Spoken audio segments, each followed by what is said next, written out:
नमस्कार, सत श्री अकाल। मैं हाँ कंवर संधू। अज दे शो की ओवरव्यू च तुहाडा सब का स्वागत। अज 3 मसलों उपर मैं अपना व्यू पॉइंट तुहाडे नाल साझा करूँगा। पहलों गल चोण कमिशन की, जिस बारे सुप्रीम कोर्ट ने एक अहम फैसला सुनाया है। कि इस फैसले नाल चोण कमिश्नरां की नियुक्ति का मसला हमेशा लिए हल हो गया या फिर इस बारे विवाद चलण के आसार ने। इस तो बाद गल पंजाब च पुलिस महकमे च बदलियां की। देखा गया कि पुलिस अफसरां दीयां बदलियां वार-वार हो रही। इस बदलियां दे रुझान का पुलिस की कारगुजारी ते मनोबल मोराल उत्ते की असर पै सकता है। अखीर च गल पंजाब के राज्यपाल और मुख मंत्री विचकार चल रहे टकराव बारे। 4 दिन पहला ये मसला देश की सर्वोच्च अदालत सुप्रीम कोर्ट को पहुंचा। कोर्ट सामने 2 मसले सन। कोर्ट ने अपने तरीके नाल दोवां नूं राज्यपाल ते मुख मंत्री नूं नसीहत दी। अज विधान सभा का इजलास राज्यपाल के भाषण नाल रस्मी भाषण नाल शुरू हो गया, पर की ये मसला निबड़ गया है? पर पहलों शुरू करते हैं चोण कमिशन तो। सुप्रीम कोर्ट के फैसले का देश की चोण प्रणाली उत्ते की असर पऊगा? वैसे तो जिहड़े चोण कमिश्नरां की नियुक्ति आ, एक इहदे ते विवाद जिहड़ा वा कई सालों का चल रहा। जिस तरह के चोण कमिश्नर लाए गए, उन्होंने कारगुजारी बारे सवाल उठे, फिर चोण प्रक्रिया जिहड़ी हुंदी आ, वोटिंग मशीन्स के उपर सवाल उठे। पर पिछे जे जदों अरुण गोयल पंजाब काडर के एक IAS अफसर ने उन्होंने चोण कमिश्नर नियुक्त किया, तो उस वेले बड़ी हैरानी हुई भी एकदम ये ना कित्थों आ गया। और सुप्रीम कोर्ट ने उसका नोटिस लिया और सुप्रीम कोर्ट ने उसकी फाइल मंगी कि ये जो सिस्टम फॉलो होया वा असीं फाइल वेखनी चाहुंदे हां। सरकार ने वो फाइल पेश की और सुप्रीम कोर्ट ने देखा कि ये सारा जिहड़ा सिस्टम सी, प्रक्रिया जिहड़ी अरुण गोयल की बतौर चोण कमिश्नर लाउण दी सी, ये 2-3 दिनां दे विच पूरी हुई। अरुण गोयल बतौर secretary government of India they which resign करते हैं, उन्हां दा अस्तीफा मंजूर हुंदा वा। सरकार वालों उन्हां दी चोण कमिश्नर की नियुक्ति का प्रस्ताव बनता वा, उन्होंने अप्रूवल मिलती है और फिर वो प्रस्ताव जिहड़ा वा वो राष्ट्रपति को पहुँच जाता और राष्ट्रपति तो अप्रूवल लैके उन्होंने चोण कमिश्नर लाता गया। सो ये सारा प्रोसैस इन्नी तेज़ी नाल जिहड़ा होया, इहदे उपर सुप्रीम कोर्ट ने सवाल चुके। वैसे इस मसले नूं लैके बड़ी देर तो एक PIL जिहड़ी आ वो चल रही है, पर उस तो भी पहलों 2007 दे विच जिहड़ा दूजा एडमिनिस्ट्रेटिव रिफॉर्म्स कमिशन सी, उन्होंने इस मसले की घोख की, उन्होंने इस मसले को स्टडी किया तो उन्होंने सिफारिश की कि 5 मैंबरां का एक कुलीजियम होना चाहिए वा जिहड़ी चोण कमिश्नरां की नियुक्ति करे। उस कुलीजियम के मुख होणगे उन्हां मुताबिक होने सी प्रधानमंत्री। इन्हां तो इलावा जिहड़े बाकी मैंबर सी, एक तो सी लोक सभा के स्पीकर, एक लीडर ऑफ अपोजिशन, एक लॉ मंत्री ते डिप्टी चेयरमैन राज्य सभा का। जिहड़ा चेयरमैन होंदा राज्य सभा का और वाइस प्रेजिडेंट होंदे मुल्क के, सो डिप्टी चेयरमैन नहीं deputy chairman. So total 5 member होने सी जो सैकेंड एडमिनिस्ट्रेटिव रिफॉर्म्स कमिशन की सिफारिश सी और उसकी प्रधानगी करनी सी प्रधानमंत्री ने। लेकिन ये रिफॉर्म्स कमिशन की जी सिफारिश सी ये नहीं मनी गई और वो फिर ठंडे बस्ते पै गई। इस मसले को लैके फिर 2012-13 के LK अडवाणी उन्होंने उस वेले के प्रधानमंत्री डॉक्टर मनमोहन सिंह नूं इस बारे चिट्ठी लिखी। उन्होंने कहा कि ये जिहड़ा सैकेंड एडमिनिस्ट्रेटिव रिफॉर्म्स कमिशन की जी सिफारिश है उसकी पालना की जाए, पर फिर गल उत्थे ही रह गई। लेकिन जो अरुण गोयल की अपॉइंटमेंट हुई और ये अपॉइंटमेंट हुई आ संविधान की धारा 324(2) के तहत, वो जिहड़ा सरकार है वो राष्ट्रपति नूं सिफारिश करदे और राष्ट्रपति फिर नियुक्ति करता वा। ਉਹਦੇ ਤੇ फिर ਜਿਹੜਾ इस मसले ਨੂੰ ਲੈ ਕੇ मैं जिवें दस्सिया कि एक 2015 तो एक PIL हुई सी जिन्हें फिर तेज़ी फड़ी। वो 2015 जिहड़ी PIL सी वो कीती सी अनूप बरनवाल नां दे एक सज्जन ने। 2018 च ये 2 मैंबरी बेंच सुप्रीम कोर्ट के कोले मसला गया, क्योंकि ये मसला बड़ा सीरीयस मसला सी, लोक हित का मसला सी। उन्होंने इनू 5 मैंबरी लार्जर बेंच नूं रैफर कर दिता तो उस बेंच ने अरुण गोयल की अपॉइंटमेंट तो बाद इस मसले के उपर अपना फैसला जिहड़ा वा वो कल सुनाया। और उस फैसले मुताबिक उन्होंने कहा कि जिन्ना चिर तक धारा 324(2) के मुताबिक सरकार कानून नहीं बनाती इस मसले ते, सिर्फ नियुक्ति का जिहड़ा प्रेजेंट प्रोसैस है ये सही नहीं। सो उदों तक एक 3 मैंबरी कमेटी होगी चोण कमिश्नर की नियुक्ति वास्ते। वो कमेटी की प्रधानगी करनगे प्रधानमंत्री और वो मैंबर होणगे एक लीडर ऑफ अपोजिशन। ये लीडर ऑफ अपोजिशन है नहीं तो जी लार्जेस्ट पार्टी है जी लोक सभा दे विच उहदा जिहड़ा लीडर है वो होगा। तो तीसरे होणगे chief justice of India. So 3 member आ, प्रधानमंत्री, चीफ जस्टिस ऑफ इंडिया तो लीडर ऑफ अपोजिशन। पर सुप्रीम कोर्ट ने यह भी कहा कि ये जे सरकार कोई कानून बनाउंदी आ इस मसले के उपर, क्योंकि ये कानून बनाना जिहड़ा वा वो सरकार का अधिकार खेतर है तो या पार्लीमेंट का अधिकार खेतर है, तो फिर वो जिहड़ा कानून आ वो पालना होगी। फिर एक कमेटी जी 3 मैंबरी कमेटी जी है ये कोल ताकत नहीं होणगियां। हुण देखना यह होगा कि सरकार जिहड़ा सुप्रीम कोर्ट का फैसला वा वो पालना करती है, वो मुताबिक ही अगला चोण कमिश्नर नियुक्त होगा, या फिर सरकार अपना कोई सिस्टम बनाउंदी आ, नवा कानून बनाउंदी आ। वो कानून 'च 3 मैंबर होणगे, 4 होणगे, 5 होणगे, 7 होणगे, ये हुण पता नहीं।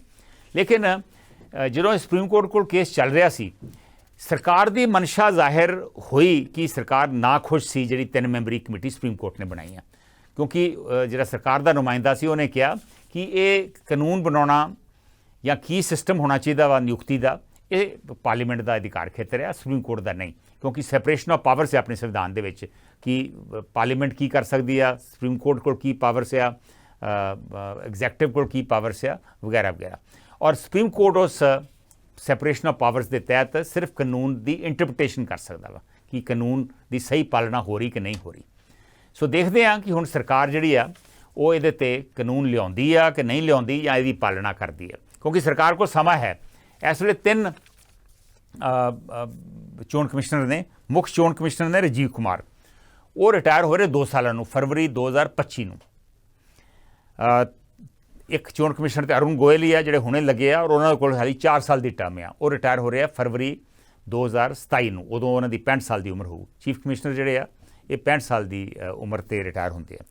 तो तीजे इलैक्शन कमिश्नर ने अनूप चंद्र पांडे, वो 1 साल में रिटायर हो रहे हैं फरवरी 2024 ਨੂੰ। सो 1 साल तक सरकार को है समा कानून बनाने का।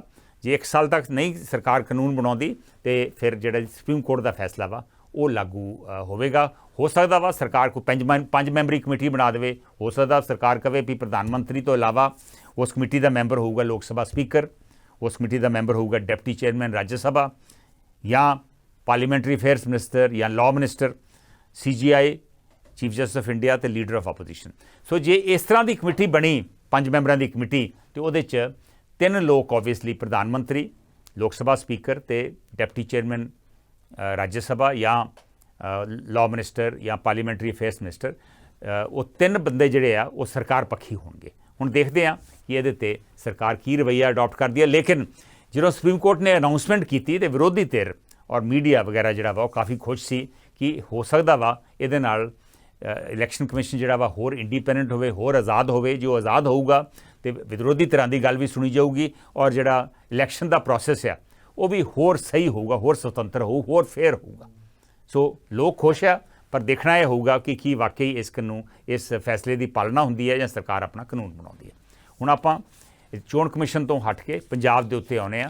पंजाब दे विच जिहड़ियां बदलियां हो रही, पंजाब अफसरां दीयां वार-वार बदलियां दा पुलिस कारगुजारी अते मनोबल उत्ते की प्रभाव है। टीवी चैनलों के और अखबारों के तुसीं आम खबर जी सुनते जे वो भी अज 10 बदलियां हो गई पंजाब, अज 15 लोगों दी बदलियां हो गई, और सब तो ज़्यादा बदलियां ओबवियसली पुलिस महकमे होंदियां वा।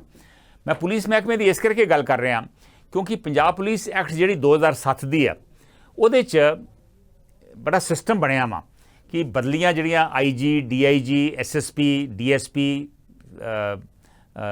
SHO, ये इन्हां दी बदली बार बार नहीं होगी। घट्टो घट्ट 1 साल का टेन्योर जरूर इन्हां नूं दिता जाऊगा। 3 साल तक भी रह सकते एक अहुदे ते, पर 1 तो 3 साल यानी 1 साल तो पहलों उन्हां दी बदली नहीं होनी चाहिए, ये कानून कहंदा वा।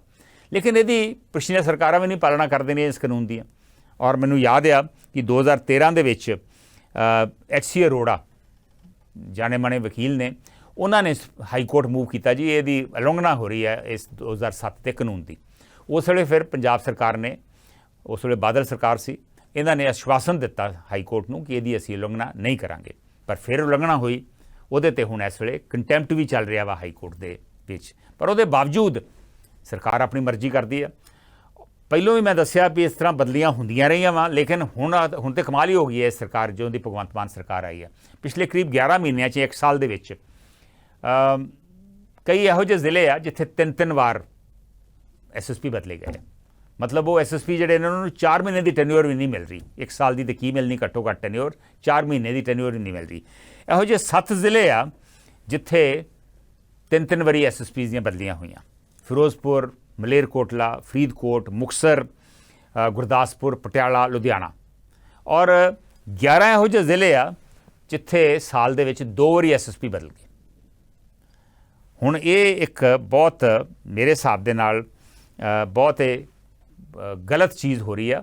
ਵੈਸੇ ਕੁਝ ਸਾਲ ਪਹਿਲਾਂ ਜਦੋਂ ਬਾਦਲ ਸਰਕਾਰ ਸੀ ਉਹਨਾਂ ਨੇ ਇਹਦੇ 'ਚ ਇੱਕ ਸੋਧ ਜ਼ਰੂਰ ਲਿਆਂਦੀ ਸੀ ਇਸ ਕਾਨੂੰਨ ਦੇ ਵਿੱਚ, 2007 ਕਾਨੂੰਨ ਦੇ ਵਿੱਚ। ਉਸ ਸੋਧ ਮੁਤਾਬਕ 1 ਸਾਲ ਤੋਂ ਪਹਿਲਾਂ ਬਦਲੀ ਹੋ ਸਕਦੀ ਹੈ। ਜੇ ਕਿਸੇ ਦੀ ਪ੍ਰਮੋਸ਼ਨ ਹੋ ਜਾਵੇ ਫਿਰ ਤਾਂ ਬਦਲੀ ਹੋ ਹੀ ਸਕਦੀ ਆ। ਪ੍ਰਮੋਸ਼ਨ ਤੋਂ ਇਲਾਵਾ ਜੇ ਕਿਸੇ ਅਫਸਰ ਦੇ ਖਿਲਾਫ ਬੜੇ ਗੰਭੀਰ ਆਰੋਪ ਲੱਗਦੇ ਆ ਫਿਰ ਉਹਨੂੰ ਬਦਲਿਆ ਜਾ ਸਕਦਾ ਵਾ। ਲੇਕਿਨ ਇਹ ਜਿਹੜੀਆਂ ਬਦਲੀਆਂ ਹੋ ਰਹੀਆਂ ਇਹ ਬਿਨਾਂ ਆਰੋਪ ਦੇ ਇਹ ਸਰਕਾਰ ਆਪਣੀ ਮਨਮਰਜ਼ੀ ਨਾਲ ਇਹ ਬਦਲੀਆਂ ਕਰ ਰਹੀ ਹੈ। ਇਹਦਾ ਬਹੁਤ ਗਹਿਰਾ ਅਸਰ ਪੈਂਦਾ ਵਾ ਪੁਲਿਸ ਅਫਸਰਾਂ ਦੇ ਕਾਰਗੁਜ਼ਾਰੀ ਦੇ ਉੱਪਰ, ਕਿਉਂਕਿ ਹਰ ਜ਼ਿਲ੍ਹੇ ਦੀ ਕਾਰਗੁਜ਼ਾਰੀ ਵੱਖਰੀ ਹੁੰਦੀ ਆ। ਉੱਥੋਂ ਦਾ ਕ੍ਰਾਈਮ ਪੈਟਰਨ ਵੱਖਰਾ ਹੁੰਦਾ ਵਾ। ਜਿਹੜਾ ਕੋਈ ਬਾਰਡਰ ਦੇ ਇਲਾਕੇ ਉੱਥੇ ਕ੍ਰਾਈਮ ਪੈਟਰਨ ਹੋ ਰਿਹਾ, ਜਿਹੜੇ ਕੰਢੀ ਏਰੀਆ ਉੱਥੇ ਕ੍ਰਾਈਮ ਪੈਟਰਨ ਹੋ ਰਿਹਾ, ਸ਼ਹਿਰੀ ਇਲਾਕੇ ਜਿਹੜੇ ਨੇ ਉੱਥੇ ਸਿਸਟਮ ਹੀ ਹੋ ਰਿਹਾ, ਉੱਥੇ ਫਿਰਕੂ ਦੰਗੇ ਵੀ ਹੋ ਸਕਦੇ ਆ। ਸੋ ਜਿੰਨਾ ਚਿਰ ਤੱਕ SSP ਉੱਥੇ ਘੱਟੋ ਘੱਟ ਸਾਲ ਨਹੀਂ ਰਹਿੰਦਾ ਉਹਨਾਂ ਚਿਰ ਤੱਕ ਉਹਨੂੰ ਉੱਥੋਂ ਦਾ ਕ੍ਰਾਈਮ ਪੈਟਰਨ, ਉੱਥੋਂ ਦੇ ਵੱਡੇ ਕ੍ਰਿਮੀਨਲਸ, ਉੱਥੇ ਜਿਹੜੇ ਪੁਲਿਸ ਦੀ ਮਦਦ ਕਰਦੇ ਲੋਕ, ਉਹਦੇ ਬਾਰੇ ਪਤਾ ਹੀ ਨਹੀਂ ਲੱਗਦਾ। ਔਰ ਜਦੋਂ ਵਾਰ-ਵਾਰ ਬਦਲੀ ਹੋ ਜਾਂਦੀ ਆ ਤੇ ਓਬਵੀਅਸਲੀ ਜਿਹੜੀ ਕਾਰਗੁਜ਼ਾਰੀ ਆ ਉਹ ਇਫੈਕਟ ਹੋਊਗੀ। ਜਦੋਂ ਤੱਕ ਬੰਦਾ ਸਮਝਦਾ ਵਾ ਉੱਥੋਂ ਦੀ ਜ਼ਿਲ੍ਹੇ ਨੂੰ ਜਾਂ ਜ਼ਿਲ੍ਹੇ ਦੇ ਕ੍ਰਾਈਮ ਪੈਟਰਨ ਨੂੰ, ਉਦੋਂ ਤੱਕ ਉਹ ਬਦਲਿਆ ਜਾਂਦਾ। ਸੋ ਇਹਦਾ ਨਾਲ ਕਾਰਗੁਜ਼ਾਰੀ ਦੇ ਉੱਤੇ ਤਾਂ ਅਸਰ ਹੈ ਹੀ, ਇਹਦੇ ਨਾਲ ਪੁਲਿਸ ਦੇ ਮਨੋਬਲ ਦੇ ਉੱਤੇ ਵੀ ਬਹੁਤ ਗਹਿਰਾ ਅਸਰ ਪੈਂਦਾ ਵਾ। ਕਿਉਂਕਿ ਜਦੋਂ ਬਾਰ-ਬਾਰ ਬਦਲੀਆਂ ਹੁੰਦੀਆਂ ਤੇ ਜਿਹੜੇ ਅਫਸਰ ਆ ਉਹ ਵੀ ਫਿਰ ਸਰਕਾਰੀ ਦਰਬਾਰੇ ਚੱਕਰ ਲਾਉਣ ਲੱਗ ਪੈਂਦੇ ਆ। ਆਪਣਾ ਕੰਮ ਕਰਨ ਦੀ ਬਜਾਏ ਉਹਨਾਂ ਨੂੰ ਲੱਗਦਾ ਵਾ ਕਿ ਬਦਲੀ ਨਾ ਦੁਬਾਰਾ ਹੋ ਜੇ। ਸੋ ਖਾਸ ਕਰਕੇ ਜਿਹੜੇ ਇੰਪੋਰਟੈਂਟ ਜ਼ਿਲ੍ਹੇ ਮੰਨੇ ਜਾਂਦੇ ਆ ਉਹ ਅਫਸਰ ਜਿਹੜੇ ਨੇ ਉਹ ਫਿਰ ਹਰ ਹੀਲਾ ਵਰਤਦੇ ਆ ਵੀ ਉਹਨਾਂ ਦੀ ਛੇਤੀ ਬਦਲੀ ਜਿਹੜੀ ਆ ਉਹ ਨਾ ਹੋਵੇ। ਸੋ ਔਰ ਜੇ ਬਦਲੀ ਹੁੰਦੀ ਆ ਤਾਂ ਉਹਨਾਂ ਨੂੰ ਲੱਗਦਾ ਪਤਾ ਨਹੀਂ ਸਾਡੇ 'ਚ ਕੋਈ ਕਮੀ ਪੇਸ਼ੀ ਸੀ। ਓਬਵੀਅਸਲੀ ਉਹਦੇ ਨਾਲ ਫਿਰ ਮੋਰਲ ਇਫੈਕਟ ਹੁੰਦਾ, ਮਨੋਬਲ ਉਹਨਾਂ ਦਾ ਡਿੱਗਦਾ ਵਾ। ਸਭ ਤੋਂ ਵੱਡਾ ਅਸਰ ਇਹਦਾ ਇਹ ਪੈਂਦਾ ਜਦੋਂ ਬਾਰ-ਬਾਰ ਬਦਲੀਆਂ ਹੁੰਦੀਆਂ ਕਿ ਅਫਸਰ ਜਿਹੜੇ ਨਾ ਆਪਣਾ ਪਰਿਵਾਰ ਫਿਰ ਜਿੱਥੇ ਬਦਲੀ ਹੁੰਦੀ ਉੱਥੇ ਨਾਲ ਲੈ ਕੇ ਨਹੀਂ ਜਾਂਦੇ। ਉੱਥੇ ਮੇਕ ਸ਼ਿਫਟ ਜਾਂ ਅਰੇਂਜਮੈਂਟ ਕਰ ਲੈਂਦੇ, ਇੱਕ ਅੱਧਾ ਕਮਰਾ ਜਿਹੜਾ ਵਾ ਜਾਂ ਮੈਸ ਦੇ ਵਿੱਚ ਰਹਿਣ ਲੱਗ ਪੈਂਦੇ ਆ। ਪਰਿਵਾਰ ਕਿਤੇ ਹੋਰ ਹੁੰਦਾ ਵਾ ਕਿਉਂਕਿ ਬੱਚਿਆਂ ਨੇ ਪੜ੍ਹਨਾ ਵਾ, ਕਈਆਂ ਦੀਆਂ ਬੀਵੀਆਂ ਜਿਹੜੀਆਂ ਉਹ ਕੰਮ ਕਰਦੀਆਂ ਵਾ। ਸੋ ਉਹ ਦੁਬਾਰਾ ਤੇ ਮੂਵ ਕਰ ਨਹੀਂ ਸਕਦੇ। ਸੋ ਜਦੋਂ ਪਰਿਵਾਰ ਦੂਜੇ ਥਾਂ 'ਤੇ ਰਹਿ ਰਿਹਾ ਵਾ, ਬੱਚੇ ਕਿਤੇ ਹੋਰ ਪੜ੍ਹ ਰਹੇ ਆ, ਤੇ ਜਿਹੜਾ ਅਫਸਰ ਆ SSP ਹੋਵੇ ਭਾਵੇਂ SHO ਹੋਵੇ, ਕੋਈ ਵੀ ਅਫਸਰ ਜਿਹੜਾ ਵਾ ਉਹਦਾ ਅੱਧਾ ਧਿਆਨ ਕੰਮ 'ਚ ਤੇ ਅੱਧਾ ਧਿਆਨ ਆਪਣੇ ਪਰਿਵਾਰ ਵੱਲ। ਬੱਚਿਆਂ ਦੇ ਜਨਮ ਦਿਨ ਹੁੰਦੇ ਆ, ਪਰਿਵਾਰ ਦੇ ਫੰਕਸ਼ਨ ਹੁੰਦੇ ਆ। ਸੋ ਇਸ ਕਰਕੇ ਉਹਦਾ ਕੰਮ ਦੇ ਵਿੱਚ ਜਿਹੜਾ ਧਿਆਨ ਜਿਸ ਤਰ੍ਹਾਂ ਹੋਣਾ ਚਾਹੀਦਾ ਵਾ ਉਹ ਓਬਵੀਅਸਲੀ ਨਹੀਂ ਹੋਊਗਾ। ਸੋ ਇਸ ਮੈਂ ਤਾਂ ਸੋਚਦਾ ਸੀ ਵੀ ਇਹ ਨਵੀਂ ਜਦੋਂ ਸਰਕਾਰ ਆਊਗੀ ਇਹ ਪੁਲਿਸ ਅਫਸਰਾਂ ਦੀਆਂ ਜਾਂ ਪੁਲਿਸ ਕਰਮਚਾਰੀਆਂ ਦੀਆਂ 8-8 ਘੰਟੇ ਦੀਆਂ ਡਿਊਟੀਆਂ ਸ਼ੁਰੂ ਕਰੂਗੀ। ਪਰ ਉਸ ਮਸਲੇ ਵੱਲ ਤੇ ਕੀ ਜਾਣਾ ਸੀ, ਜਿਹਦੀ ਲੋੜ ਆ ਇਹ ਤਾਂ ਹਾਲੀ ਜਿਹੜੀਆਂ ਬੇਸਿਕਸ ਆ ਵੀ ਬੰਦੇ ਨੂੰ ਕਿੰਨਾ ਚਿਰ ਰਹਿਣਾ ਚਾਹੀਦਾ ਵਾ, ਬਦਲੀ ਕਿਹਨੂੰ ਕਿੱਥੇ ਲਾਉਣਾ ਵਾ, ਸਰਕਾਰ ਇਸੇ ਮਸਲੇ ਦੇ ਨਾਲ ਜੂਝ ਰਹੀ ਆ। ਇੱਥੇ ਮੈਂ ਵੀ ਦੱਸਣਾ ਚਾਹੁੰਦਾ ਇੱਕ ਹੋਰ ਬੜਾ ਗਲਤ ਟ੍ਰੈਂਡ ਹੈ ਜਿਹਦੇ ਬਾਰੇ ਮੈਂ ਅੱਗੇ ਵੀ ਇਸ ਪ੍ਰੋਗਰਾਮ 'ਚ ਕਈ ਵਾਰ ਗੱਲ ਕਰ ਚੁੱਕਾ ਵਾਂ। ਉਹ ਹੈ ਕਿ ਹਾਲੀ ਤੱਕ DGP ਦੀ ਜਿਹੜੀ ਨਿਯੁਕਤੀ ਆ ਉਹਦੇ ਵਾਸਤੇ ਪ੍ਰੋਸੈਸ ਨਹੀਂ ਫੋਲੋ ਹੋਇਆ। ਪ੍ਰੋਸੈਸ ਬੜਾ ਕਲੀਅਰ ਆ, ਸੁਪਰੀਮ ਕੋਰਟ ਦੀਆਂ ਗਾਈਡਲਾਈਨਸ ਆ, ਗਵਰਨਮੈਂਟ ਆਫ ਇੰਡੀਆ ਦੀਆਂ ਗਾਈਡਲਾਈਨਸ ਆ ਕਿ ਜਦੋਂ DGP ਲਾਉਣਾ ਵਾ ਤੁਸੀਂ DGP ਪੁਲਿਸ, ਉਹਦੇ ਤੁਸੀਂ ਨਾਂ ਭੇਜੋਗੇ, ਪੈਨਲ ਭੇਜੋਗੇ ਤੁਸੀਂ ਪਬਲਿਕ ਸਰਵਿਸ ਕਮਿਸ਼ਨ ਕੋਲ, ਯੂਨੀਅਨ ਪਬਲਿਕ ਸਰਵਿਸ ਕਮਿਸ਼ਨ ਕੋਲ, UPSC ਉਹਦੇ 'ਚੋਂ ਫਿਰ 3 ਨਾਂ ਸਿਲੈਕਟ ਕਰਕੇ ਤੁਹਾਨੂੰ ਵਾਪਸ ਭੇਜਦੀ ਆ ਵੀ ਆਹ 3 ਠੀਕ ਆ, ਇਹ DGP ਲੱਗ ਸਕਦੇ ਆ, ਇਹਨਾਂ ਦੇ ਵਿੱਚੋਂ ਕਿਸੇ ਨੂੰ ਇੱਕ ਨੂੰ ਲਾ ਦਿਓ। ਪਿਛਲੀ ਵਾਰੀ 3 ਮੈਂਬਰ ਦਾ ਪੈਨਲ ਆਇਆ ਸੀ ਇੱਥੇ। ਹੁਣ ਇਸ ਵੇਲੇ ਜਦੋਂ ਤੋਂ ਪਿਛਲਾ DGP ਹਟਿਆ ਵਾ, VK ਬਾਵਰਾ ਨੂੰ ਹਟਾਇਆ ਵਾ, ਤੇ ਉਦੋਂ ਤੋਂ ਬਾਅਦ ਹਾਲੇ ਤੱਕ ਪੈਨਲ ਭੇਜਿਆ ਨਹੀਂ ਗਿਆ।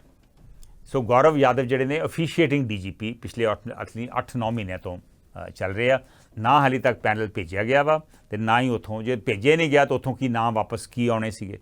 ਇਹ ਇੱਕ ਵਕੀਲ ਨੇ ਅੰਬਾਲੇ ਦੇ ਹੇਮੰਤ ਕੁਮਾਰ, ਉਹਨਾਂ ਨੇ PPSC ਨੂੰ ਪੁੱਛ ਕੇ ਚਿੱਠੀ ਲਿਖ ਕੇ ਪੁੱਛਿਆ ਵੀ RTI ਥੱਲੇ ਵੀ ਤੁਹਾਨੂੰ ਪੈਨਲ ਆਇਆ ਤੁਹਾਡੇ ਕੋਲ? ਉਹਨਾਂ ਕਿਹਾ ਵੀ ਨਹੀਂ, ਸਾਡੇ ਕੋਲ ਕੋਈ ਪੈਨਲ ਨਹੀਂ ਆਇਆ, ਨਾ ਹੀ ਗੌਰਵ ਯਾਦਵ ਦੀ ਨਿਯੁਕਤੀ ਬਾਰੇ ਸਾਡੇ ਤੋਂ ਅਪਰੂਵਲ ਲਿਆ ਗਿਆ ਵਾ।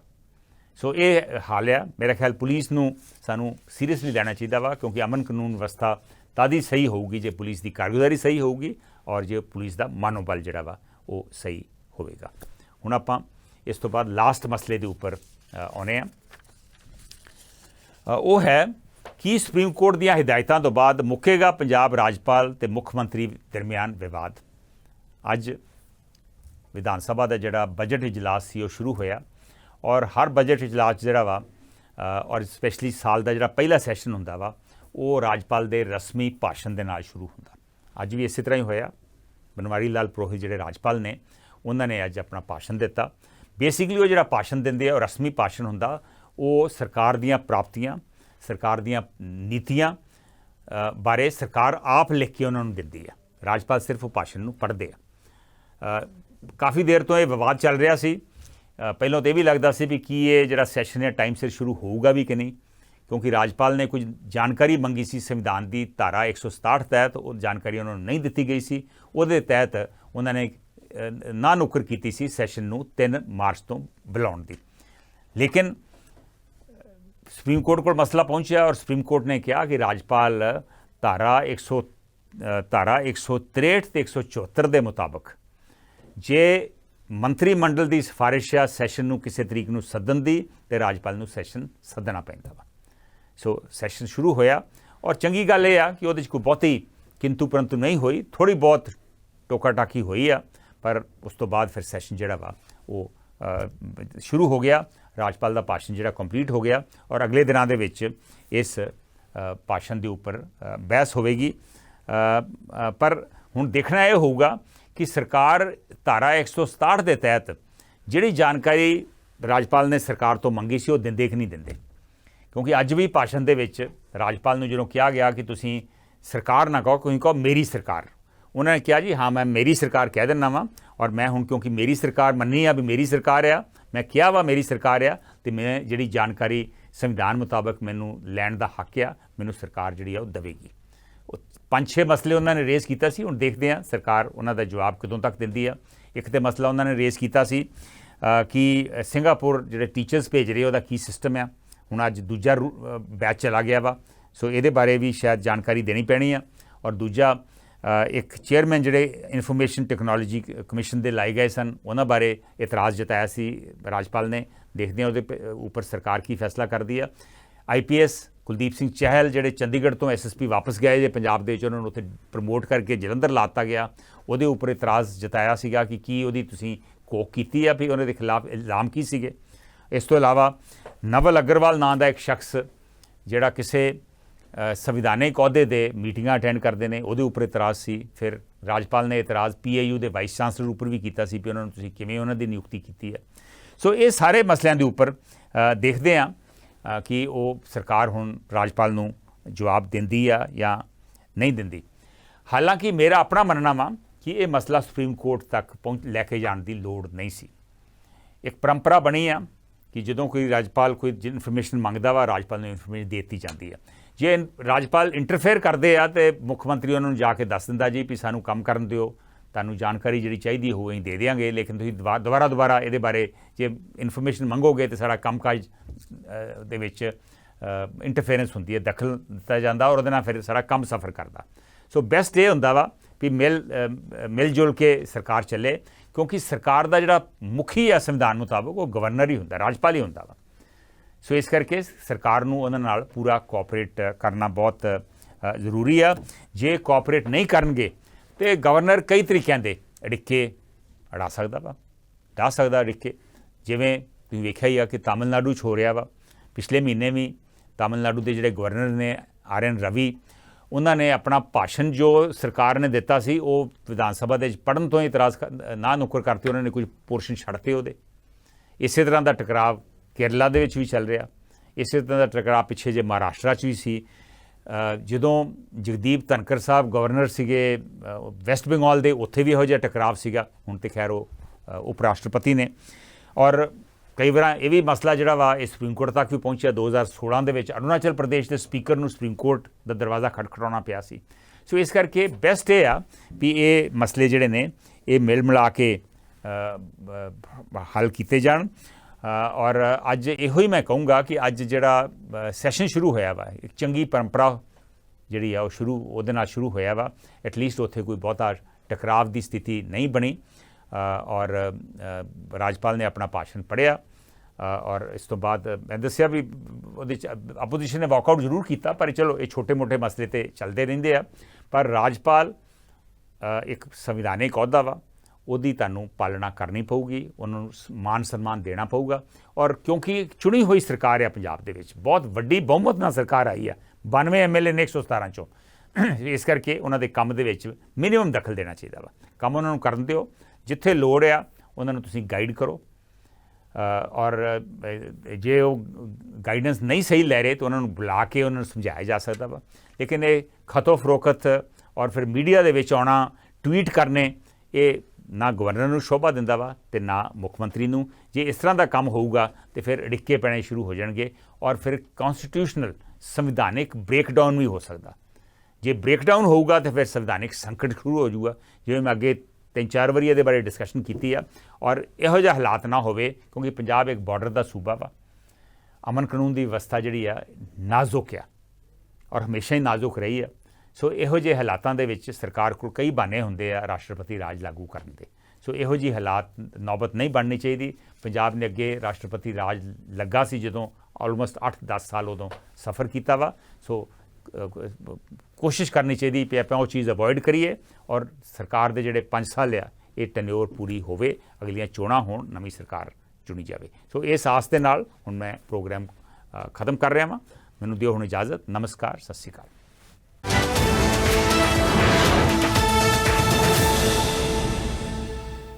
Hello hello Hello. Hello Hello. ਬਾਹਰ ਵਸਦੇ ਪੰਜਾਬੀਆਂ ਨੂੰ ਆਪਣਿਆਂ ਨਾਲ ਜੋੜਨ ਲਈ, ਵਤਨੋਂ ਪਾਰ ਵਸਦਿਆਂ ਨੂੰ ਆਪਣੀ ਮਿੱਟੀ ਦੀ ਝਲਕ ਦੇਣ ਲਈ, ਖਬਰ ਹੀ ਨਹੀਂ ਉਸ ਦੀ ਤਹਿ ਤੱਕ ਜਾ ਕੇ ਸੱਚਾਈ ਤੁਹਾਡੇ ਤੱਕ ਪਹੁੰਚਾਉਣ ਲਈ, ਤੁਹਾਡੀ ਆਵਾਜ਼ ਤੁਹਾਡੇ ਮੁੱਦਿਆਂ ਨੂੰ ਸਰਕਾਰਾਂ ਤੱਕ ਪਹੁੰਚਾਉਣ ਲਈ ਮੁੜ ਤੁਹਾਡੇ ਰੂਬਰੂ ਹੋਣ ਜਾ ਰਿਹਾ ਹੈ ਤੁਹਾਡਾ ਆਪਣਾ ਹੋਸਟ ਉੱਗੇ ਪੱਤਰਕਾਰ ਕੰਵਰ ਸੰਧੂ। ਇਹ ਸ਼ੋਅ ਇਸ ਵੇਲੇ ਲਾਈਵ ਟੈਲੀਕਾਸਟ ਹੈ। ਇੱਕ ਵਾਰ ਫੇਰ ਤੋਂ ਪੇਸ਼ ਕਰ ਰਹੇ ਹਨ। ਸਤਿ ਸ਼੍ਰੀ ਅਕਾਲ, ਮੈਂ ਹਾਂ ਕੰਵਰ ਸੰਧੂ। ਕਿਉਂਕਿ ਇਹ ਕਾਲ-ਇਨ ਸ਼ੋਅ ਆ, ਤੁਸੀਂ ਵੀ ਇਹਦੇ 'ਚ ਹਿੱਸਾ ਲੈ ਸਕਦੇ ਜੇ। Hello global Punjab. ਸਮਾਜ ਦੀ ਹਰ ਖਬਰ ਤੇ ਨਜ਼ਰ ਹੀ ਨਹੀਂ, ਡੂੰਘਾਈ ਨਾਲ ਪੜਚੋਲ ਦਾ ਓਵਰਵਿਊ ਕਮਰ ਸੰਧੂ ਦੇ ਨਾਲ।